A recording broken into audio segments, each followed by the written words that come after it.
sengeke umsombuluko ke babukele sengisoke lesikhathi lapho sikulethela khona ihlelo letemidlalo lapho ke sesikhulumisa khona indzaba phela lebetendeka kule mphela sonke ukubuka ukuthi in the world of sport what was happening kwendekeni kuphi nini sabe sikhulumisa ke khona mbukele ke nawe lesibukela khona ka YouTube. Of course we are streaming live on YouTube, so you can catch us there if ungekho endlini or if endlini we know the fight for a remote. Just go into your room, uvule YouTube wakho ubukele lehlelo utarikhansa khona eli live. Namhla ke tindzaba lesiphathele tona sikhuluma indzaba te swimming, sikhuluma tindzaba te golf. There were champs of champs elapha Mbabane Golf Club. Kanike netindzaba temanomads nakhona lapha engonyeni beyaqhubeka galuva. Of course Eswatini Bank ngiyathi ukuthi so jacket those controversial moments elendekile over the weekend. Of course we are here to clear that up for you, kukutshela ukuthi everything went well or the referee could have done better or anything like that. But of course estudio sengihleli nayo baka swimming njalo ke swimming beyilapha eBotswana yongenele emakhana zone 4 games lapho khona babuye Temidlalo. Of course we got the superstar in the house, and of course we got the coach as well. Ngiqale ngaye coach, ngumukele welcome labathi ngumukele hleleni. Siyabonga Patizwe, sibukele sifuzene babukele ekhaya. And of course the superstar Scott Haley. Hi, how are you doing today? How was Botswana? It was awesome, thank you. It was awesome. You came back with how many medals? I came back with 6 medals. I'll need you to show them up because you brought them into the studio. Look at that. So tell me the experience competing in these games. The experience was amazing. I just made so many new friends as well as competitors. Yeah. The competition there was a lot harder than I expected it to be, and I had to fight for my medals and my places. And it was just overall an amazing experience. Coach, you took how many swimmers to Botswana? We had about 11 swimmers Klebeka Botswana. But apparently there's no team lencane cishe kulabo balapha compete. Yeah, we were one of the smallest teams Klebeka khona. We had countries like Botswana who had like 40 swimmers. We had countries like Namibia who had more than 20 swimmers. Yeah, but I think we had the number yet were being on last year. Okay, we had yeah, cool. Yeah, cool. Ukhulume mawuhamba ngama numbers of swimmers list now. Kuthi my vele sike kube challenge masihamba so compete ngaphandle. And of course you did mention ukuthi last year kulama games, the last games, I'm not sure if it's last year, the other games we came last, but this time around kube an improvement. Yeah, the competition then when we look at the history of the competition, it was actually started by a Swazi coach. Okay. Chris Stapley in 1998 or so. Then they had to take the idea but it's a thing they are so they are swimming. Then as we continued to attend it became expensive. So like you find a country like Mauritius is hosting, and the Sibebetema fans of attend. So for a very long time Swaziland were no more attending the Makana. Your own games, because they were now becoming too expensive for us and we were not getting that support. So then it came to a point where every country had to, otherwise there were fines and stuff. Then we started again. We started, we went to Malawi. We also, by then when we went to Malawi, you can bring any swimmers it doesn't have to be a Swazi. So in other words, we can have an American Lofunza in South Africa but registered with the Swimming Association can go and swim for Swaziland. So in Malawi and Nigeria. But when we went to Namibia, then it changed. Last year it was in Namibia, it changed the rules. So you've got to be a passport holder. Yeah, so it was Shaga and a few swimmers for that. And last year in Namibia we actually came last and we didn't even get any podium finish. But this year we were able to beat countries like Mozambique who had more swimmers than us, countries like Madagascar. Okay, they had few swimmers, but it was quite encouraging, and we actually got 8 medals, which was very encouraging. And to think you the one who got the most, 6 out of the 8 that we got as a country. How is the feeling? It's amazing to be able to go there and medal, seeing as I'm just one of the swimmers that are coming from a small country and being able to swim against bigger countries like Mauritius and Seychelles Islands. It's just amazing to be able to medal. How were your preparations before you went to this game? We were preparing for a long time before. We were building up, doing more training, doing more speed work as well, working on dives, turns, finishes, just trying to get everything as perfect as possible for the competition. Were you confident enough that you were going to come back with the medals? To be honest with you, I didn't think I was going to medal. I thought I was going to come close to maybe last, because the swimmers, they are just like really fast, and I didn't think I would be able to catch them. But you came second like what, 4 times? Coming yes, second. 4 times. So that was quite fast. Yeah, that was very surprising for me. I just had to try and keep up with him and try and chase him to do my best. Your favorite discipline that you committed in? Probably the 100 fly. The 100. You were good. You felt good on that one. Yes. Coach, working with this team, I see you got Banfana Laba Sebangan into the even the Mnyaga Yab Laba Combital. In terms of development wise and taking the sport forward, go hamba kanjani? Yeah, so at some point, okay, me as a coach and as my club, at some point it came to a point that we thought the best thing to do now is to focus on the little ones, because we were finding what we focus it was on the seniors. Yeah. And we were seeing what my seniors are not going anywhere further. Because my reasons can be maybe okay. So we sat down and we came up with a program that will start these kids. This what we are seeing now is something that we've been working for the past 3 years. So we came and sat down. Let's start this kids at level 9. I think the past 3 years, when she joined my club, she was 8. And she used to live in Big Bend. So she was 8 when we started this, and she started going for these games at 9. And again, it was just for the experience. It was not for anything it was expected. Actually saying I expected, because the age group Lagio is 12 and under. Okay. So she started when she was 9.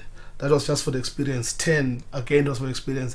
This year we sat down and say at least maybe 2 medals, not knowing Guti it would be 6 medals. And one of the silvers was meant to be a gold, but Njibamshia just the bonds and it was a touch. And the guys that were the gold medals are 12-year-olds, which means next year all those guys are moving up by about 13-14. So we're expecting next year we'll be bringing those silvers will be gold medals. You've got all the goals to go for next year, ne? Yeah. So those are the things we're looking at as. Then overall, like asking overall, there's a nice team coming up of this juniors, which we are trying to see and we see the future is looking bright. Hey, tell me this: why did you decide on taking on swimming as a sport? I mean, you got a lot of options you can choose from. Why is it swimming? Well, there was never really before I started swimming. I started swimming when I don't even know. I can't even remember when I started swimming. It's just always been swimming for me, and I've just loved it ever since I started swimming. Okay. I would never choose a sport over swimming. Okay, so what's the ultimate dream? What do you want to see yourself with swimming? I want to be able to go to the Olympics when I'm older. Okay. To qualify to go to the Olympics. Yeah, and at these rates, you are confident enough you'll get in there. Hopefully, yes. I'm not sure, but I'm going to work towards it. Coach, in the crop of these youngsters you're talking of, what's the target, first of all? And do you see, if we're progressing like that, a sphere target? Yeah, like we're saying, you see, with the sport, so there's a lot of junior games, junior what, So now our focus now, it sounds crazy, or it sounds like it's still far, it's too far, but we're looking at we sat down and calculated with the 2026 should be 18. Okay. And 2026 is Youth Olympic Games. Okay. So already we're looking at her being part of that team, qualify, not only her even. Because like was the group list now, we've got a group of girls, about 10, 12, 13, 14 boys who are 9, 10. So they're all training together as a club. And that's what we're looking at. Those games, seeing away because we qualify. We want to go there as qualified, not as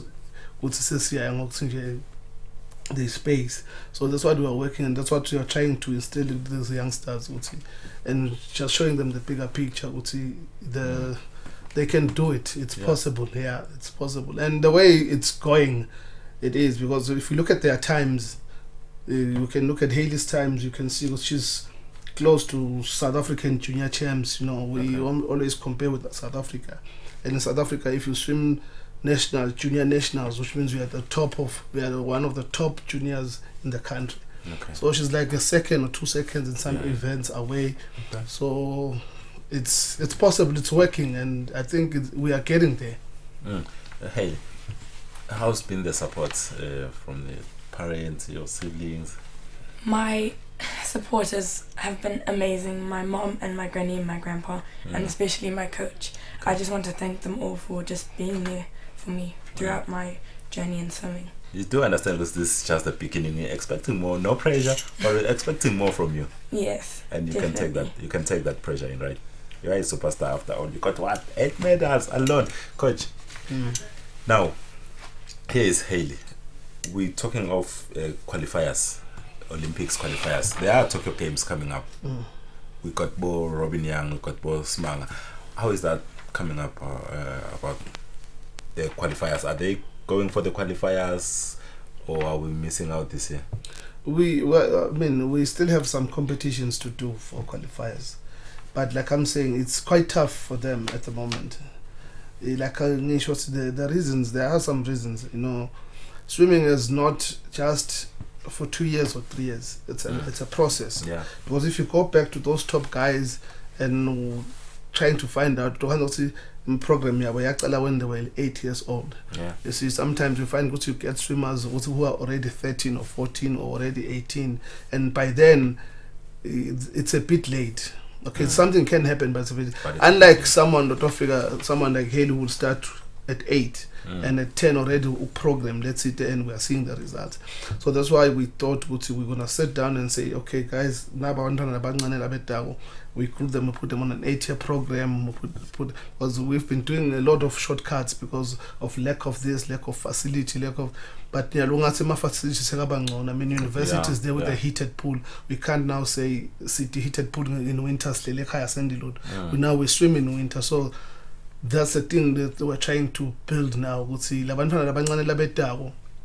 the time they get to 16, as a SAC, we're just maintaining seasons of failure.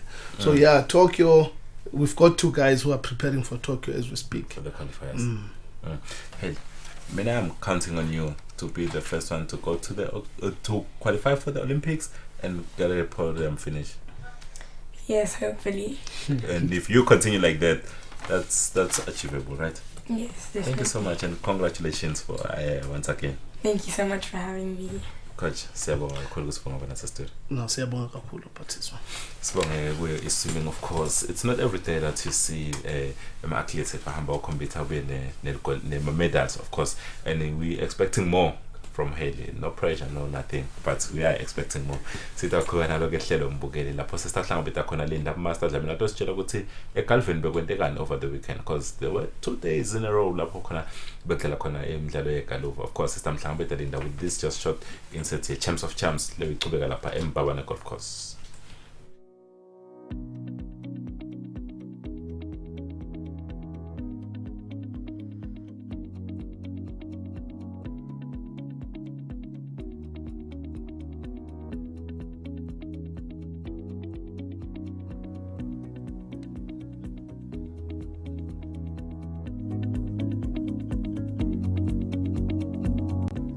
Opportunity as this, I'm gonna win. If it doesn't, and that's it. This is supposed. There's no winner. We are winners. Every day there's a new winner. Are you taking this as a tournament to win, or for you it's more of preparations towards the Egypt Championships? It's more of practice for me, not a tournament. I think I might go to South Africa to play a few tournaments, but then it's a practice today. It's just a practice round. Okay. Oh, well, I feel relaxed. The pressure is not on me this time around. We've got the Order of Merit. So the one on the leadership board is Nicholas on 7 points. So I'm behind on 5 points. So the pressure is on him.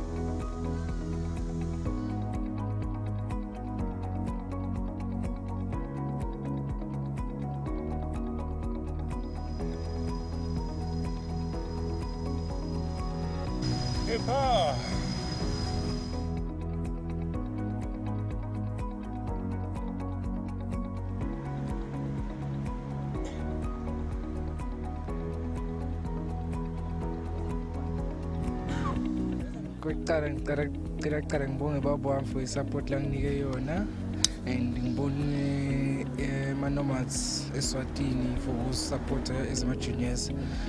Ngibonge nabo coach bami, ngibonge ne-club kusivumile ukuthi sidlale nabo sibe ingcenye yabo nasidlala.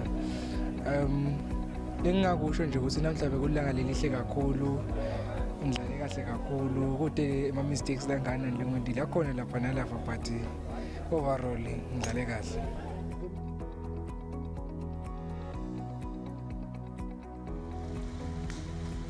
You spoke earlier, your chances to actually win this trophy. Now you have a trophy in your hands. How does that feel? It feels so relaxing. It feels so awesome. Thank you. Champ of Champs champion. How was the overall golf that you played today? I played very well. I think I started off well. The first 9, I had a 36. Then the second 9, I had 3 over. So I think I played good golf under the circumstances.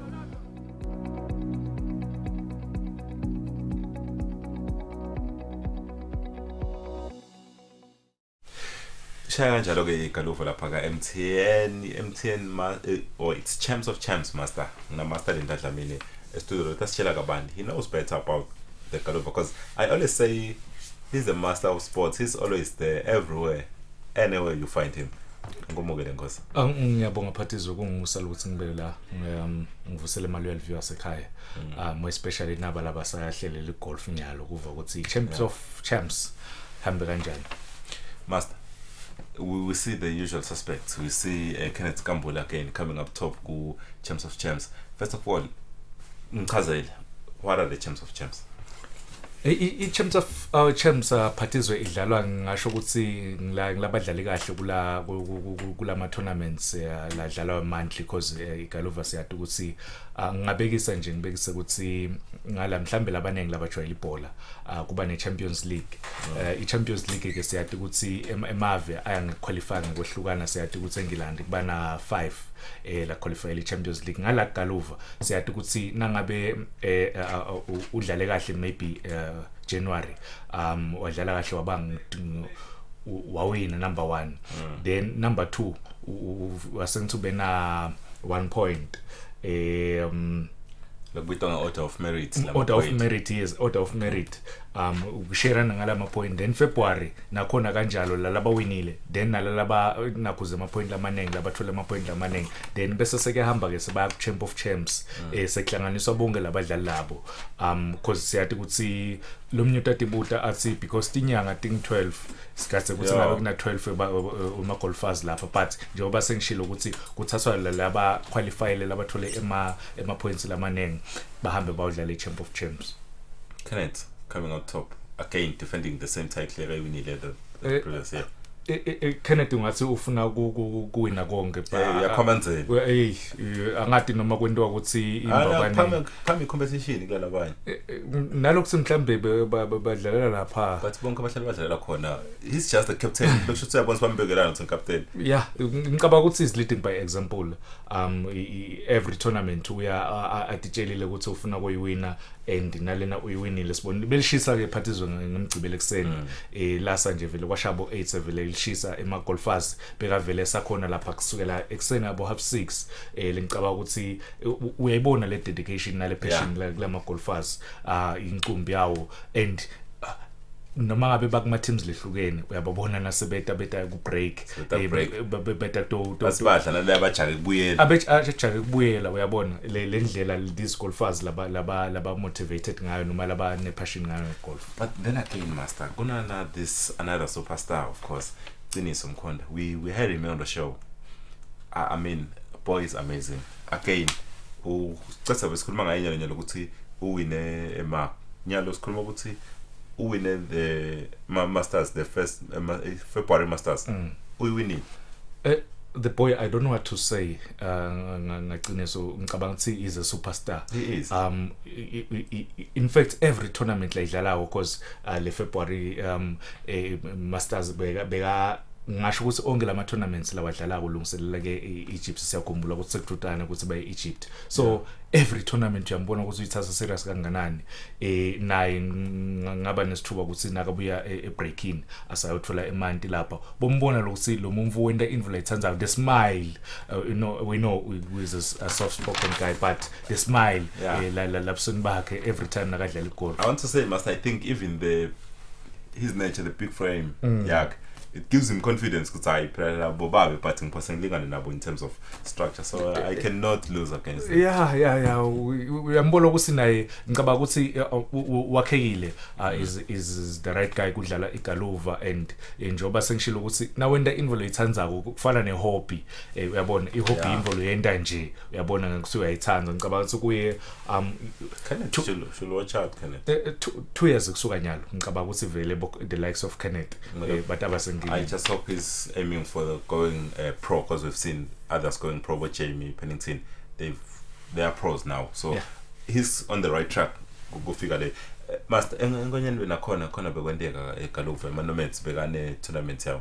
Yes, eManomads bekane charity day parties engonyeni iNomads charity golf ngicabanga ukuthi lo mnyanga acabanga ukuthi bayinhlangano mhlambe le bayinhlangano yeGaluva le timele bete ke mhlambe ukuthi station noma ukuthi batholakala kuphi noma badlalela kuphi usuthi abathola ukuthi ba based eMbabane Golf Club noma eNkonyane Golf Club bahamba onke what is their main aim i charity njengoba sisishilo ukuthi ba host i charity golf day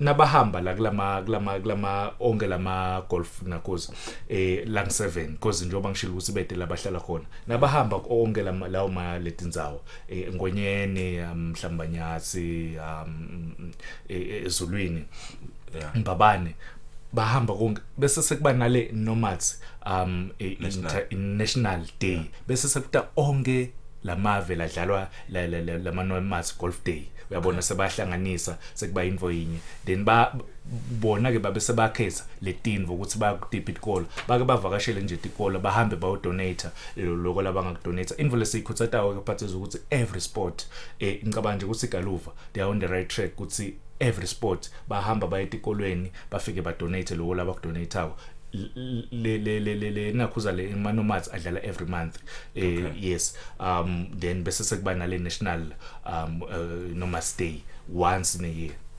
Sibonga kakhulu ke master kulawo ma updates sibona nje sekwenziwa lawo ma trophies.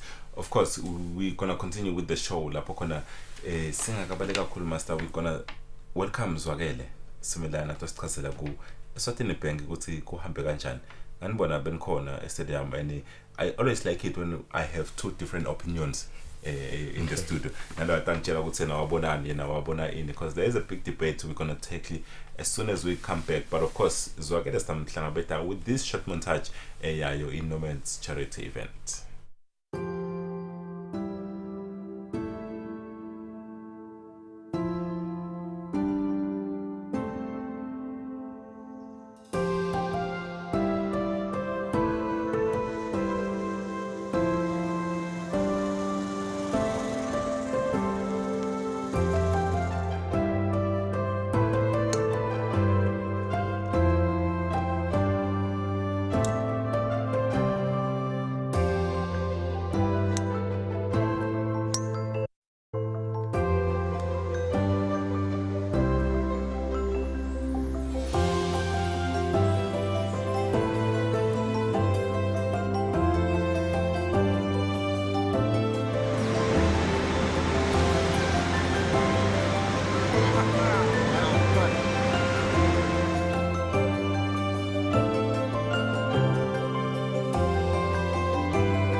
Kuhamba kanjalo ke khona enkonyeni of course lapho sibona khona lawo amanomates. Esitulo njalo kungishita mbukele sengihleli nazo zwakele simelane lapha ka Sports Recreational Council.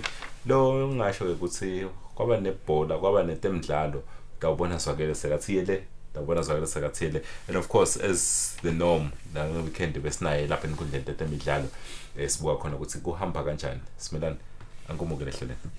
Siyabonga kumukele kahle. Sakhuluma last game zwakele ukuthi ngathi last round of the first round of Eswatini Bank Cup ukuthi yayibekwendeka lapha everything bokuthola emagoli bokuthola ngicela ukuthi lokuhlukile kankanani even this weekend. Akukhona lokuhlukile but nawubuka lokuthi kule mpela sonto bekude lelithili lemagoli kanti ku round yokuqala emagoli abemaningi kakhulu sekwalishintshwa nyanga lokukhona kancane but emagoli ashayiwe kodwa abemancane kakhulu esikali sehle kakhulu master but I saw the quality master. Uqinisele zawakela ukuthi nangabe emagoli ashaywa last round about 61 goals ashaywa last 16 about 11 goals lashayiwe so uyabona ukuthi but nakhona ngicabanga ukuthi kwentiwa ukuthi there are no more small teams wonke umuntu uthi ade prepareshile kude nje umuntu lo ngathi ushaye emagoli lang 5 against lenye team so kukutshela ngale standard. But I think this time around it was more about the quality more than the quantity. We saw quality goals this weekend. Quality goals from cishe ima teams inqumbi leswabonile lashaya emagoli lecishe ngasho ukuthi abemncwa kukhombisa kona ukuthi ema teams that's why ngithi mina le quality yenyukile because now udlala ne team le strong uthi nga quality goal kuze utokhona ukuthi ucubekele kulesinye isigaba. And of course babukeli bangahlala babuke ku ema social network lapho batawukhona ukuthola chance to vote for the God of the week lawo ma games lebe sikhona kwa cover. It was a tough decision ke leyo kuyenda but of course we're going to upload the videos tomorrow starting from tomorrow kubuka ukuthi ukhetha lipho nani goal. It's going to be a tough one but I trust the viewers ukuthi they will make the right call as they did first edition efikini leliphelile. Of course sibuka ema results ayo ukuthi idlale kanjani ezwakele ilovo Green Mamba. No surprises there. Masokhuluma liqiniso ubuka the quality of the teams. Good lokukana lokuhlukile bongagatha. Kule lovo Green Mamba. Yeah, kude lokungana bengagatha lokubeke besigathile fe lokho. Lokusho I Green Mamba were the favorites to win. The game. They were favorite to win. Though bebadlalele ekhaya ikhabo ilovo lekumayelo but I Green Mamba kulamalanga it's a formidable team. Yeah, it's a formidable team. But nale score asisho ukuthi siyakutshela ukuthi ilovo nayo beyitimisela babazange nje bathi sodlana Green Mamba filita shy. Yeah, let's go ngasesikhathi singakulutha because khona ama team la cautious kakhulu. Athi ashaya goal linye mabili bese vela aya defender so akanako lokuthi ashaye more goals because bese kuvula ikhala ngemuva. I will guess master ukuthi it was the same thing against iMadlenya ne Royal Leopard. Lapho yavela challenge iMadlenya sithi hayi lo linye ligolise linginele. Kulesinye isikhathi ephathizwe ngicaba ukuthi kushaya emagoli kakhulu kungaba lutho abadlali kuyilusa i-team ukuthi ngakuthi the technical bench bese mentally ilungisele abadlali mentally because udlala against i-season ukore 12 amagoli then uyodlala neMadlenya ufika uluza 1-0 kukutshela lokuningi ungasakori ngisho linye ngicaba ukuthi psychologically kukhona labangalungisa ngakhona be Royal Leopard yes Madlenya siyibonile quarter final idlala nayo imbabane Highlanders eNgwenyama Cup. They are a very good team but ngicabanga ukuthi I Royal Leopard bekumele ukuthi at least one goal ilikore. Then iThabangu Localism zwakele kanye nayo iYoung Buffaloes. Thabangu Localism siyibonile idlala kahle ku Ngwenyama Cup but now iyafika ku Eswatini Bank itfole ama defending champions they blown away. Ngicabanga ukuthi kube kuhlani phakabo coach nawubuka lokuthi ngicabanga sibayidadisha kahle eMadlenya because once washaya iGiant babe sebakubuka labanye ukuthi istrength sale team sikuphi. Ngicabanga ukuthi yaya ilungiseleleke kahle kakhulu iYoung Buffaloes nalokuthi igame lecishe yadlalwa kakhulu before idlalo so Madlenya say overconfidence so ugcina naloko labafana labancane laba bekhelisi bagcina sekubeka kakhulu emqondweni than ku executing. And the Buffaloes expected gonna win.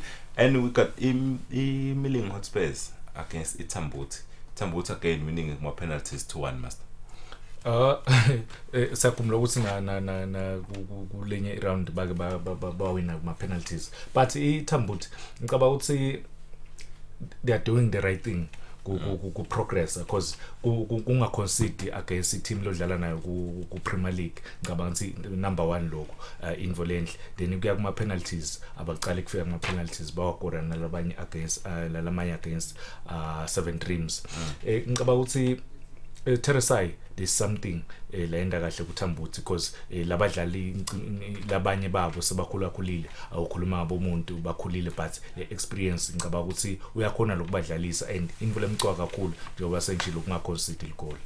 Sorele kaSumhlolo on Saturday everyone bega expect a beautiful brand of football, quality football, Malandi Chiefs versus Denver Sundowns. Sakuthola imvelo lokho lebe sikathini. Ngicabanga ukuthi ngokubuka kwami ngicabanga ukuthi sakubona lokho njoba wathi lokuthi phathizwe lama teams lawo nama teams la ngayishayi le bhola so ngesikhathi iba se groundini ngesikhathi iba se groundini ibhola ngiyolenta ukuthi kube mnanzi kube khona itiwombe letinengi naleti nkulu etentakalayo ngicabanga ukuthi basibuyelisa mina ngekhayilanga imali yami phathizwe master I know ukuthi abantu bebagadze ukuthi iManzini Sundowns idlale leyo bhola leyo lenhle that passing game but iMalandi Chiefs ngicabanga ukuthi bebakhona but imistake lengayibona ke mina from yona iManzini Sundowns because baqale badlalisa phinda gininza yethu la midfield la holding role kani iMalandi Chiefs iциkelele leyo midfield nema wingers akhona waba frustrated phinda wagcina athola red card but ngala kuMalandi Chiefs ngicabanga ukuthi mazibuko bambita Bubezi beka khona losa agijime and most of the time nakagijima bekayilesa leyo cross la khathi eboxing ngicabanga nje ukuthi iMalandi Chiefs ngasho na last week ngathi this is one team labatlungiselela kakhulu nabetatodlala eSwazibank benda the right thing banga consider against iSundowns lesiyade sidlala ibhola lenhle what a goal. I talked about equality. Kuti yes, first round about the quantity of goals, but now the quality of goals. Le umbuto wamzwakele uthi we've seen this player even from the start of this highlight. We saw 2 almost identical shots landlula ka so 2 before le goal leli. Isandawns bengakuboni lokho ukuthi iyokuthosa down lokho zwakele. Ngicabanga ukuthi kwaba i-game plan yeMalandi Chiefs lokuthi strikers awu cishe sithe comparing laba nabe Sundowns nobuka ukuthi abe Sundowns bafisha nyana so bebanawo lokuthi let's play more balls ekhathe boxing into khona ku head abacethele ngicabanga ukuthi kwaba 70 njengoba usho ukuthi kwabona 2 ama incidents cisha afanana bebanako lokuthi let's put more balls emoyeni 1 goal or 2 goals tawathola but ke phathizwe since Njabuliso left iManzini Sundowns that goalkeeping department ayisafani. Okay. Yes, that goal, yes, it's a quality goal, but from halfway nakuza line, you figure goalkeeper. Yes, sometimes but wash goalkeeper, but that goal agamel kusingabela ngena. But give credit to the. Yeah, that's why I said it's a quality goal, but. Now my question because if you are a Premier League goalkeeper, you understand that utasa ema steps la move na shawal goal. Look at that, ulishel pali lot uyabona kanti utasa la steps ubuye le bhola uyibuka seyibuka la ngaphambili njengelanga then uyakhona ukuthi wende leyo save. Zwakela ngicela ukuthi producer sami angibisele le move from the first highlight lapho khona aqala khona not the repeats from the first highlight lapho khona uqale khona the shots lengikhuluma ngawo Zwakela utobuka lokuthi this boy he tried that thing 2 times and onke beka ingodi but every time bekahlala ithola ifana Zwakela ngicabanga ukuthi u rest on the past nakabuka lokuthi onke lamabhola acisha awela ngasisi area box wakhona lokuthi awa fixa away so ngicabanga ukuthi nala that's the first one yabona ingodi kwana libe ingodi lenga waphina nale position beka kuyo lo sethele bhola ngicabanga ukuthi bekabuka lokuthi ufuna kuyibeka penalty spot but all of a sudden naye ngicabanga ukuthi imshaye kancane yase iye pali kakhulu kane nawo anticipate ukuthi ngento ayiwele second one exactly. And it's going to the same almost post. same post, yeah. But ubuka ukuthi goalkeeper wendeni lapho ukhonile kudeda abuya position in time abuya akhona ukuthi kuyichitha because now ubuka labo goalkeeper laba ka Premier League ukhuluma Nhlanhla Gwebo ukhuluma goalkeeper Khanyakezo Highlanders ukhuluma ngamathabela bonke labo goalkeeper labo now ubuka lamagoli labadlako most of the time akabadli aqhamuka more especially night aqhamuka etulu kanje uyabona lana nje ukhonile kubuya in time wakhona ukuthi le bhola ayichithe but then and he was a bit far from the rest of the goals Makashale. Yabo what a goal leli ngoma ngotedile bangeka salikhala kahle Phatizwe kahle usuku abekashana kakhulu ukuthi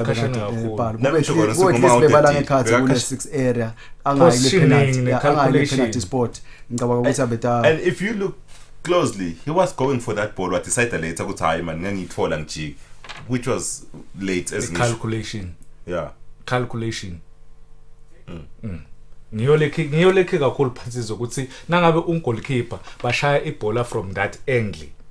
Udeda so the ball udepositiona kuphi wena? Because noma ngabe kuthiwa uyilethela lama players la utayisa kuphi le bhola. How much last one? How much did he sentence miss Enzo Mota? The captain. Lo mchita lo uyahle bhola. Ngicabanga ukuthi ivele ibe inakuza ube misty kakhulu. Now ubona ukuthi na always noma kuthiwa kune pressure lenganani yakho ukubamba ibhola sengathi there's nothing happening in the field of play. So ngicabanga ukuthi imbulele kakhulu. Even that boy, that number 10 player, the number 10 jersey. Mapalala. He wasn't clicking with that Enzo. Can the combination yabona Enzo kunana kulabathi team chemistry every team inabo labadlali uyathi ukuthi utamkhanza Enzo uyathi ukuthi utamkhanza Linda Maphalalo uyathi ukuthi utamkhanza Phinda Ginenza those players utabakhanza badlala from time to time bakhanza sebende leyo triangle lapha ekhasi midfield. So ngicabanga ukuthi kuba ngekho kwakhe kuyivulile leyo gap engishilo ngathi midfield beyihlulekile bokhanza most of the time Phinda Ginenza kunguye yedwa la khathi midfield uyabona wase soba frustrated wagcina thola ne red card and of course igame lelandzela ke lapho kwase kuba ngiyo imbabane sodas leyathulana nayo iManzini Sibet 2-2 ku 90 minutes. If you look at the score bokhona grounding ubuka score, was this the true reflection of the 90 minute score? Ngicabanga ukuthi akusi true reflection. Ngicabanga ukuthi iSibet bengaba nemagoli amaningi. Okay.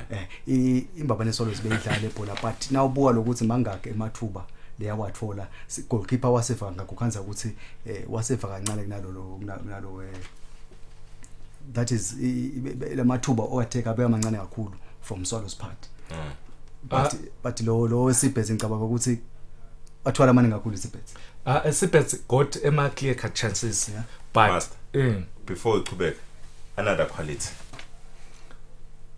well worked goal and ngakhuluma Phatizwe nasuka kule game le kuthi on Thursday they were practicing logo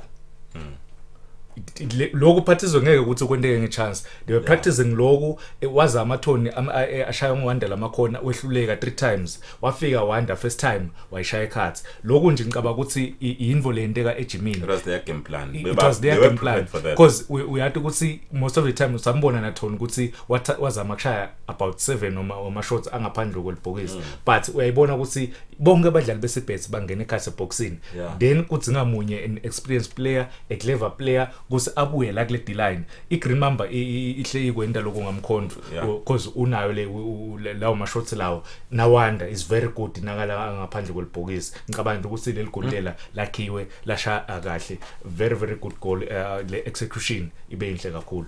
So good, you are happy with the game? Ngaba happy kakhulu nawubuka lokuthi at least bakhona abantu ubukela igame lemnanzi though igame lemnanzi kuba ukuthi nishayika I mean ema chances no createile kwaseva kwaba quality uwombelethe kodwa nje I'm happy ngendlela lena considering lokuthi le team lekathi my favorite le swalo be strike lisha ngiyobe into igame uthi bemnanzi. So iSibet nayo they didn't take this game lying down. Yeah. But misela kakhulu iSibet. tactically, who was the better man? Tactically, now you're talking of tactics, you're talking of movement, you're talking of positioning, you're talking of knowing what to do. Tactically, technically, who was superior? But that Swallows' first goal is a result of a very good tactic. Okay. Yes. And how about this goal now? Yes. Muzi Tabetse, ngihlale ngikhuluma ngaye, a very very clever player, a very very good player. Lo hlale ayinike ngoti unaso speed. Uyalati neligoli.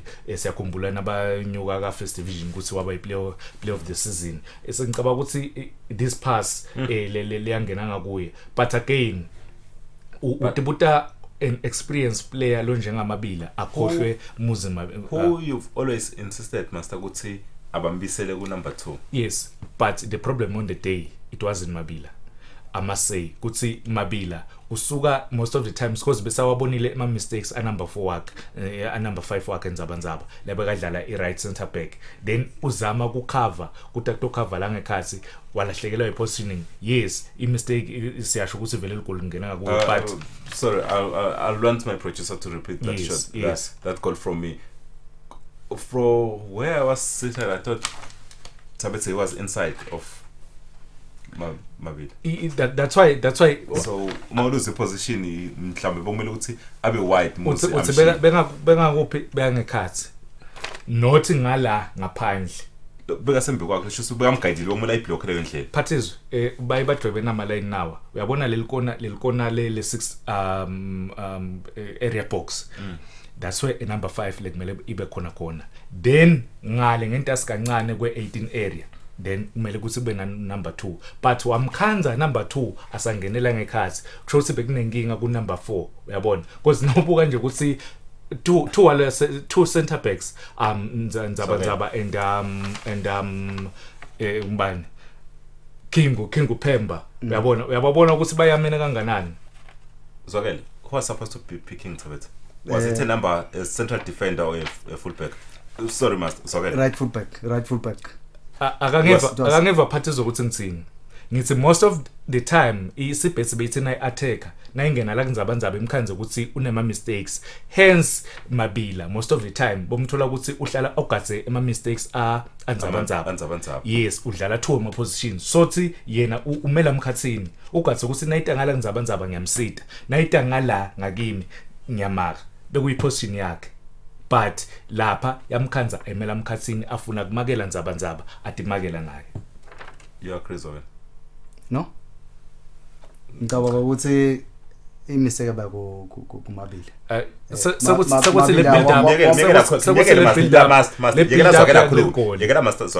Ngicabanga ukuthi mabili wamaka from outside. If a defender uswa inside inakuzana ivale ngaphandle, striker noma attack ivalela ngaphandle, kune line kunawe umakekile umuntu lo, then nawusuka ngaphandle kusho ukuthi ngimfuca vele usakayipali nawubuka lapha Mabila ansi yambona Mabila utawuqhamuka lapha emva once wabuka the final the result, but wangayibuki le build up. Okay, Mabila just beka amake ngaphandle. Can you take back the footage? Can you take back the clip? Yes. Back. Okay. Talk, master. Yes. Bengifuna ngubekisele nga 2 fullbacks. You see imbabane Swallows asengubekisele nje ngamkhweli ngale ngendle namabila ngala. If beba position le right. Yabona, because ngithi mina building up to this goal. Most of the times umkhanza Mabila emela mkhasisini afuna kulekelela nayifika nje le bhola le bypass imkhanza akekho position because ingqondo yakhe saying2 ithi nakena imistake nzabanzaba ngiyamprotect nangabe italanga kimi ngiyethu, hence imkhanza vele akekho position. Once wabuka the final le result utaba nenkinga. You are trying to be right. No, but it's not. He's definitely not. It's definitely not. Because umuntu lokufuna No. I want to continue with the program because we are taking too much time over nothing. And again, of course, let's just pay back over the moon. They got just in front of him again. In front of who? Was it not that Mabila? Who was that one? In front of who? Who was that one? We're gonna see the clip again. Of course. Naba sebatongvumela in front of who? Is that not Mabila? Udlala yiphi position Mabila? The fullback. Right fullback. The right fullback. He should be inside He should be inside where he is. Supposed to be closing that person. Listen, it's supposed to be the last man. Listen. Why? The last man. You see this goal. I prove now go bengisolo ngusho. Mabila most of the times phela is a fullback not a center back. Lel goal lela lingena la khathi. Listen. Lel goal lela lingena bekumele ulima kwe I center back leli. Who was Mabila picking? Mabila ungena la khathi because who was he supposed to be marking? Who was he supposed to be marking? You guys. Don't you guys ask? Who was he supposed to be marking? Even though producer is killing me because of time now. So good discuss master part. Today I don't see how. Anyways, we're gonna continue with the show. There is another talking point. This one get equal to some Mkhule Stadium, not just here. So again, if not now, because Bonge Commerce's review and the footage over and over again. Was this a penalty or not? Meaning, explain, be explicit. Was this not a penalty or not? Was this a penalty or not? It wasn't a penalty. It wasn't a penalty. The good thing is we got slow motion. You're gonna see it. Yes. And make your decision. Kicks, defended the ball. Again, it's gonna take your time. Kick. Take the your ball. time. Yes. One more time. I'm going to 2 more times. Check this out. Check this out. What are you saying now? Can you just repeat that clip again? For the sake of Zogale. Because we saw the footage in a master over and over again. Super slow motion. So again, you're going to take a look at this. I wanted the last incident, the last clip where it's super slow. Just for the sake of Zogale. Forget. No, concentrate on the clip. Okay. This is the one that you're gonna see clearly. Okay. Yeah. Okay. Yeah. That's a penalty.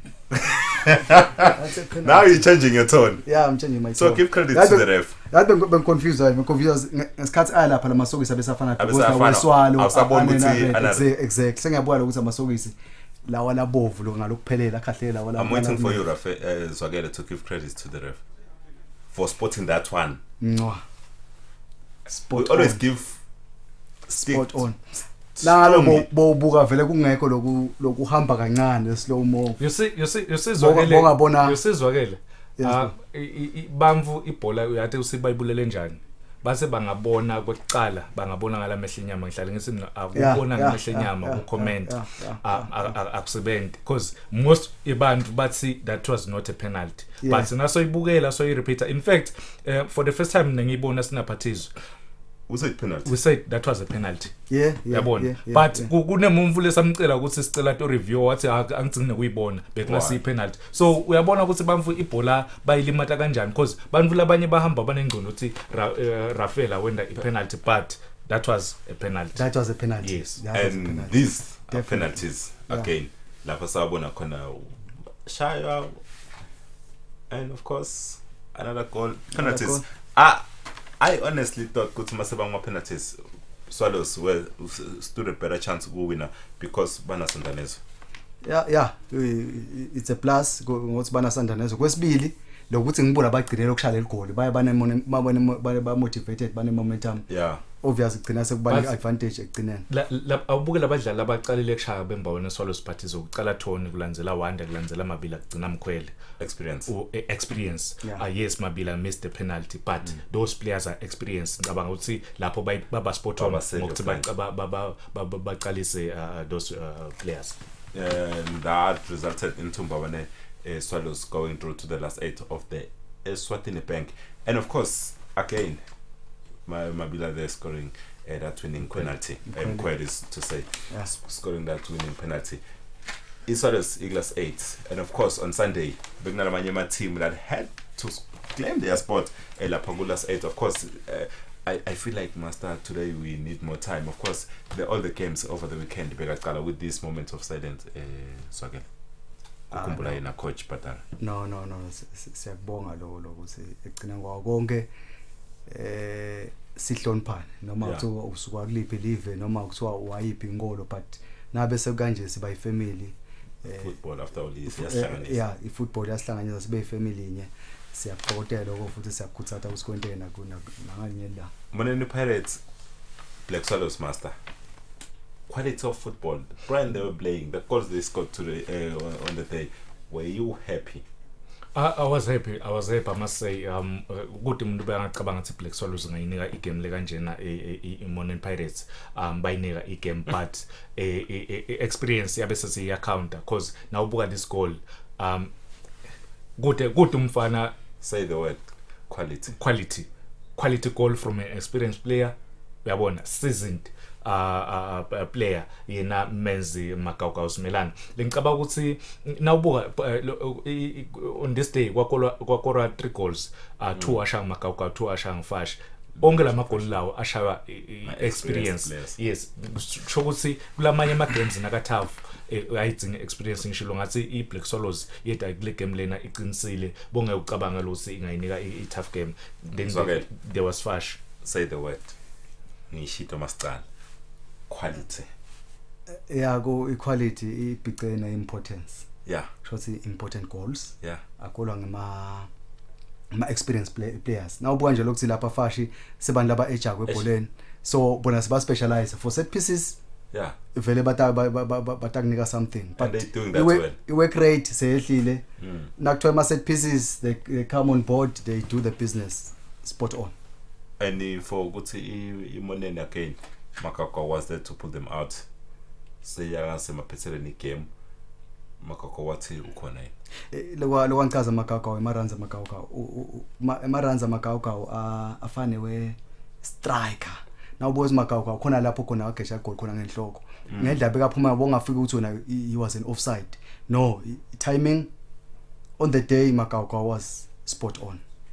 He did everything correct. I'm hoping to see that last goal, a second goal like Moneni Pirates party master. Moneni Pirates, were they playing their usual brand of football? This is Sibata. Not really. Bebangadlali yona mhlambe lele ngajabulisa ema fans but bakwenda lele bekudzingeka. Look at that goal. Uhlala uthi textbook header. Header, put it across. Textbook header isho njalo vele le rule. Uyibisela le bhola le cause anti goalkeeper ulandzela le play. Yibisele ngemuva wena. Ngicabanga ukuthi bancane badlali labakora lawo magoli lawo. We're gonna see that goal right now. I think the game of the weekend kwaba na game uye Manzini Wanderers against iMbabane Highlanders. Zwakele uya go game njengalena Mbabane Highlanders, they are high on confidence but finally kwenye cup confidence it's all over. Manzini Wanderers, they got troubles, well documented troubles. Uya ukatse in as a fan, uya ukatse in as someone lo analyze ibhola lo buka ibhola ngasayibuke nje ukuthi uyothi chaza but you looking deeper than that. Ngicabanga ukuthi umuntu ngamnika credit oqala Middleman. Le game layer ngendla beyitense ngayo kwakufuna ukuthi kuphume amakhadi nje labofu lapho. But credit to the ref beka Rafael on the day. Bese buye game ine ekhathi ngicabanga ukuthi iHighlanders motivated iMbabane Highlanders. Inakuza netinkinga kakhulu, iWanderers netinkinga kakhulu. Nokujima na ngicabanga prior to the game ngicabanga ukuthi abajinga amalanga futhi ngabajima onke amalanga. So ngicabanga ukuthi kuyaba affect lokho somehow somewhere. Nabangalungise futhi bakutaba limata kakhulu na ku league. Master. You ngibona ngathi mazwakele credit to the ref. Wambuka fani, what do you want to say about No. Angifuna usho lutho ngaRafaela but you don't even say wanna say credits to him phela. Yes why manager kahle I game angifuna icambe ma but now ibuka le game both teams ngasho ngathi ema experienced players atayidlala inzima kule game le but lokumcoka kakhulu ma tactics la qhamuka khona kubo coach ngicabanga ukuthi iMbabane Highlanders yakora kuqala yaphinze yakora kwesibili. Solo Manzini Wanderers singayendi substitute. What was Umkoro doing there? Because I think that could have been avoided. Because Master, you always say what defenders ubukela lakho, that's the sign of trouble. Yes, defense noma defending yabo on the day bengaseko spot on is an experienced defender lokumele ukuthi understand, but ngifuna kubuya kule nakho za parties imbabana Highlanders yakora 2 goals iWanderers solo ingayindi lishintsho yaze indaqala lishintsho imbabana Highlanders yafaka Rio bengazile mina ukuthi at least anga introduce another striker yena coach Manzini Wanderers because this is a knockout kude lo ngabe solo usokubangile awufuna ingena amagoli amaningi uyabona phuma all out uyabona ufake your best players on the day wafake yongeta ama strikers lapha phambili but akwendekanga lokho yaze into kabili i substitution yona imbabana Highlanders ngasho ku build up ngasi le game le ita decidewa ukuthi i technical bench le headwa nguye coach isport on kanganani Zoke longa nginathisa ngama goal emanzini embabana Highlanders both goals iWanderers they protest ukuthi could have been a foul even before you feel the goal. The first goal le cross lap iWanderers yefanga ukuthi kube ne foul even on the second goal usihle was wathola ngisho yellow card so azama protester for that corner kick ukuthi it wasn't supposed to be a corner kick and both incidents are resulted to Emma goal.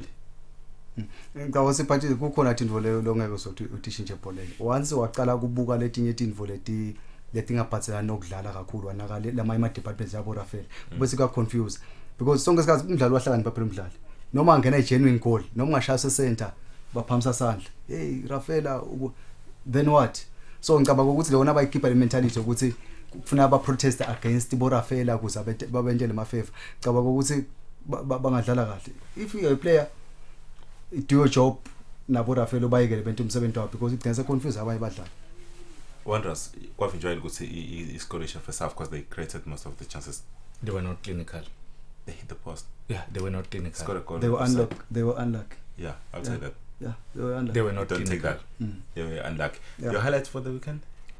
My highlights of the week, and I think Solongio imbabana Highlanders yaqhubeka nekuwina but Madlenya winning against Royal Leopard. So okay. Madlenya winning against the Leopard. And my highlights for this past weekend was the quality of goals, and of course I can still promise you we'll see starting from tomorrow we're gonna see your pick for God of the week, God of the weekend lapho khona utawuthola ithuba ukuthi ulivotela. Of course litaba khona go onke ema social network platforms ethu let's now lapha Eswatini TV, you talking Instagram, you talking Facebook, utawuthola under Eswatini TV Sports page utawuthola lapho khona kukhuluma khona ukuthi abelgodlonga likhethela sibanga kakhulu ke ku the two gentlemen elebesinawo namuhla lana atho sihlatiyela ukuthi khamba kanjani. Of course we know because of time asakhona ihlatiya kahle onke lama games kakhulu at the last game Manzini Wanderers versus Babana Highlanders where there were many talking points starting from tempholo tinye lo ngakagathi tibone ebholeni. Of course sitakhulumisa ngale lilanga litawuvela ngabo khona lapha ku Thursday September mbukeni ukuthi lihlelo ulithokotele njalo kunathi sithokotele kuhlala nawe sikulethela tona Temidlalo. I am Patizom Sivi. Good night.